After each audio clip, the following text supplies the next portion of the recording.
Hello, welcome back. This is I don't even know what week it is, but we're right now middle of February, and I've done a big change here. I changed most of the portfolio to something else right now. Um, it's gonna be a little bit more volatile, but I think it's a really good opportunity right now. And you can see by the title, don't get too worried. It's a -9.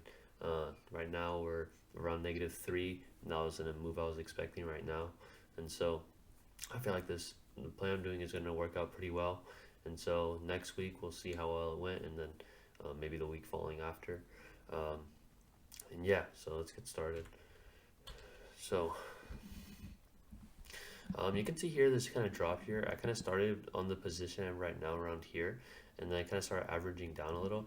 I wouldn't get too scared by this drop because right now we are around here. So don't worry too much. And I was expecting that. However, I mean, I wasn't really expecting this to drop so quickly, but you don't get everything. So here's same thing here. So here's from last week. Last week we did have some volatility, but we ended positive. So I'm hoping that for this coming week. This last week though went, it's kind of in the. It was not.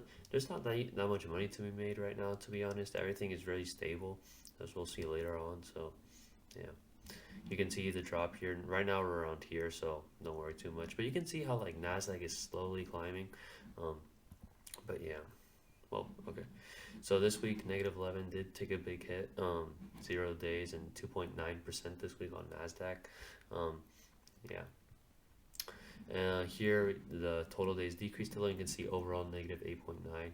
Right now, around -3, and that's 7.3. So that's quite high. We're literally a month and a half in. So if it keeps growing at this rate, that'd be really impressive. I don't think this rate's going to continue, but we'll have to see. S&P 500. So this is what I mean. The S&P has basically been equal this last week. There's really nothing going on. There's been nothing going on since around here, since the end of January. So I mean that's kind of where I've also been on limbo. So it's kind of following the same thing, except here now this is a totally different um, sectors. The correlations are different. So it's not expected to move in the same way. Here you have the S&P, so only 1.5, not as much as Nasdaq. And then overall it's around 5.9, so 6% is really good for since I start like in around a month and a half. It's done that, so that's really good. Dow Jones similar. It's right now not at its peak. Nasdaq is higher than Dow Jones, but Dow Jones has slightly gone negative. So you can see this week it barely gained anything, and overall it's at 6.4, so that's also impressive.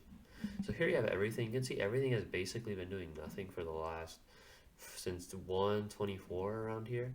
After the DeepSeek stuff, really nothing has. You had the tariff thing, but then it rebounded. It's always rebounded, and those rebounds aren't seen here because it's by end of day close, so you don't really see the rebounds. Um, but yeah. So here after expenses -3.7, not great. Now you can see this because of the two bad days I had, but it's okay. Here we have weekly gains. So you can see here the first day was a little weird. Then also got went negative here and then again negative here. So I was a little like annoying. And then I was finally waiting for to set up a trade since August. I've been waiting a long time to do it, and then so I started with it, and then you can see the volatility directly hit, went boom. I wasn't even that much in, and then wait another day, and then it did another one, and now we're mostly in it. So you can see SPY ended exactly zero that day.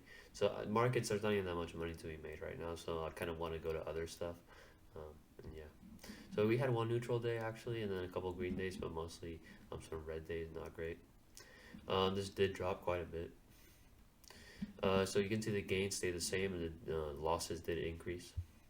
Standard deviation barely increased, and then for S&P, their gains decreased and their losses actually decreased. And then you have the standard deviation, which also decreased. If you look at the comparisons, we're actually still doing better, so that's good. We're still doing by 0.3, so that's pretty good. We can lose a little more, and we can actually gain a little less. So we're losing around -1.65. We could lose around -2, and we're gaining around 2.8, and we can go down to 2.27 to have like the same risk managing, or you can say same proportional wins to losses as SPY. Here you have basically the comparison from last week. So we were 0.8, so that's quite good. We were double the difference, more than double the difference. Um, I guess almost three times the difference. And then here you can see the standard deviation did increase. Transactions increased a little, and then this also barely increased. Week's profits almost the same thing.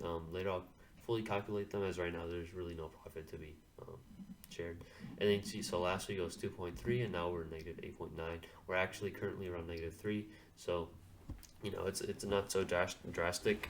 And then later on, hopefully to get positive in this week, and then hopefully outperforming. So yeah, see you later.